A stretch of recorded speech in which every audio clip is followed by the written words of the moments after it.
نحمدہ ونصلی علی رسولہ الکریم اما بعد۔ جو مرد عورت یہ چاہے کہ میرا معدہ کبھی خراب نہ ہو، اگر خراب چل رہا ہے اللہ اسے درست کر دیں۔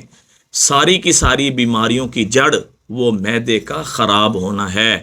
بلڈ پریشر کی بیماری ہو، دل کا مرض ہو، ڈپریشن ہو، نیند نہ آتی ہو، آنتوں میں گرا لگنے کا مسئلہ ہو، یعنی کچھ بھی مسئلہ ہے، قبض ہے، بواسیر ہے، بنیاد معدے کی خرابی ہے۔